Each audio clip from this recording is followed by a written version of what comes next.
Maybe 2 million years ago, somebody came from another galaxy in a flying saucer and had a look at the solar system, and they looked it over and shrugged their shoulders and said, just a bunch of rocks, and they went away.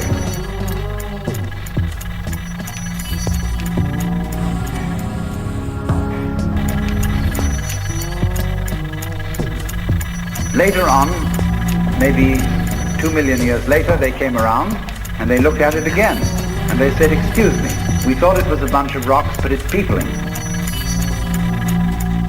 And it's alive. After all, it has done something intelligent.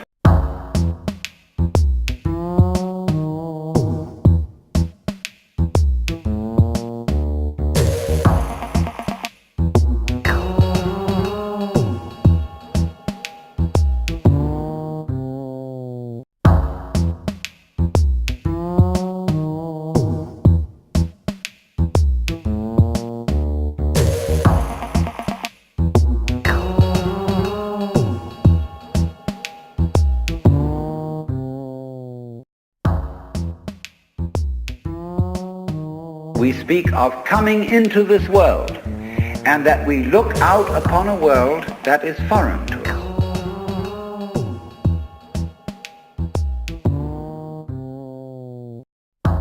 This sets up a fundamental sensation of hostility between ourselves and the so-called external world. Everything that we know about living organisms from the standpoint of the sciences shows us that we grow out of this world. That we, each one of us, are what you might call symptoms of the state of the universe as a whole.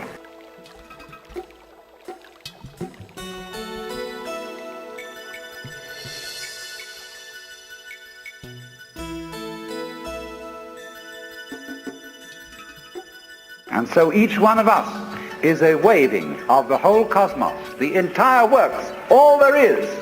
And with each one of us it's waving and saying, yoo-hoo, here I am. Only it does it differently each time.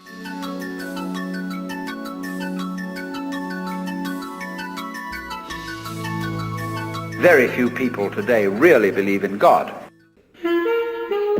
They say they do, but they really hope there is a God. They don't really have faith in God.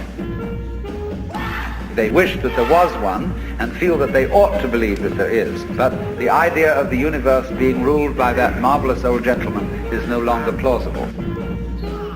So instead, we got another myth, the myth of the purely mechanical universe.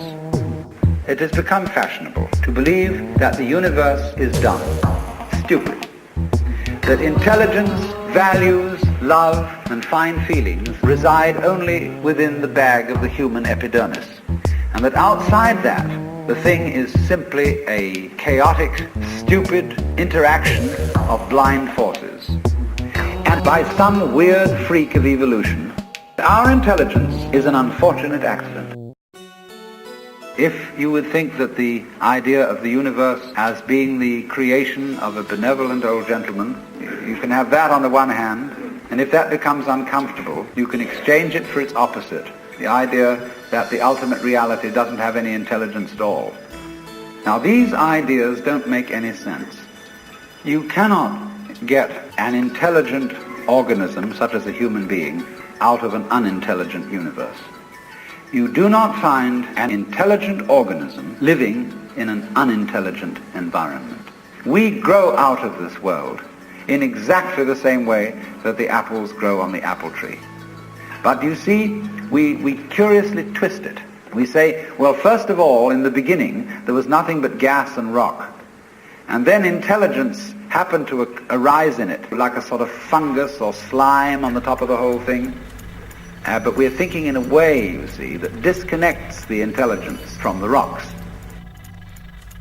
Where there are rocks, watch out. Watch out, because the rocks are going eventually to come alive, and they're going to have people crawling over them. It's only a matter of time. Rocks are not dead. They're really conscious, but a very primitive form of consciousness. Our consciousness is much more subtle than that. When you hit a bell and it rings, it has a very simple reaction. But both are equally conscious, just in different degrees.